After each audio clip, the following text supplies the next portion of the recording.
അത്ഭുതങ്ങൾ തീർന്നിട്ടില്ല, അടയാളങ്ങൾ തീർന്നിട്ടില്ല കാലത്തിൽ ഈ ലോകത്തിൽ. എൻ്റെ പേര് ജെസ്സി ജോർജ്. ഞാൻ മലമ്പുഴയിൽ നിന്ന് വരുന്നു.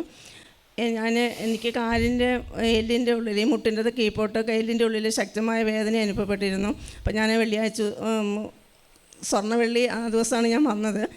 അന്ന് ഞാൻ വന്ന് പ്രാർത്ഥിച്ചുകൊണ്ടിരുന്ന സമയത്ത് താഴെ ചാപ്പലിൽ വന്ന് പ്രാർത്ഥിച്ചുകൊണ്ടിരുന്ന കുമ്പസാരിക്കാൻ വേണ്ടി അവിടെ ചാപ്പലിലിരുന്ന സമയത്ത് എനിക്ക് തലയ്ക്ക് ചുറ്റും ഭയങ്കര ശക്തമായ വേദന അനുഭവപ്പെട്ടിരുന്നു ആ സമയത്ത്.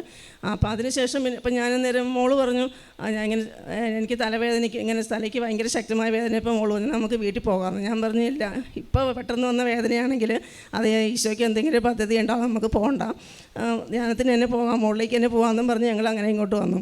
ഇവിടെ വന്നതിന് ശേഷം ഇവിടെ പ്രാർത്ഥിച്ചുകൊണ്ടിരിക്കുമ്പോൾ അച്ഛനോട് ഇടയ്ക്ക് ഇങ്ങനെ മെസ്സേജ് പറഞ്ഞിരുന്നു, കാലിൻ്റെ എല്ലിൻ്റെ ഉള്ളിൽ ശക്തമായ വേദന അനുഭവിക്കുന്ന ഈശോ സുഖപ്പെടുത്തുന്നുണ്ടെന്ന്. പക്ഷേ എനിക്ക് അപ്പോൾ പ്രത്യേകിച്ചൊന്നും തോന്നിയിരുന്നില്ല. അപ്പം അച്ഛൻ എന്നിട്ട് പിന്നീട് അടയാളം പറഞ്ഞു, വലത് കാലിൻ്റെ മസിലിൻ്റെ ഉള്ളിലും വേദനയുള്ള ആ വ്യക്തിക്കെന്ന് പറഞ്ഞു.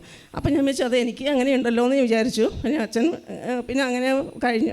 ഞാനപ്പം ഒന്നും പറഞ്ഞില്ല, എനിക്ക് ആളെ ചോദിക്കാത്തതുകൊണ്ട് അങ്ങോട്ട് വിട്ടു. പിന്നെ ഞാനിവിടെ അച്ഛൻ തലയിൽ കൈവച്ച് പ്രാർത്ഥിക്കുന്ന സമയത്ത് അച്ഛൻ അടയാളങ്ങൾ പറഞ്ഞു. അടയാളം പറഞ്ഞിട്ട് ഇങ്ങനെ ചോദിച്ചു. അപ്പോൾ ഞാൻ പറഞ്ഞു അച്ഛൻ എനിക്കിങ്ങനെ അനുഭവപ്പെട്ടിരുന്നു എന്ന് പറഞ്ഞു. അങ്ങനെ ഈശോ അതിനുശേഷം എനിക്ക് പിന്നീട് ഇതുവരെ ഇപ്പോൾ ഒരു 1.5 മാസത്തോളമൊക്കെ ആയിട്ടുണ്ട്. എനിക്കിതുവരേക്കും പിന്നെ ആ വേദന ഉണ്ടായിട്ടില്ല. യേശുവേ നന്ദി, യേശുവേ സ്തുതി. സ്വർണ്ണവെള്ളി പത്രോസ് രോഗികളെ സുഖപ്പെടുത്തുന്ന ദിവസം സഹോദരി വന്ന് ശുശ്രൂഷയിൽ പങ്കെടുത്തു.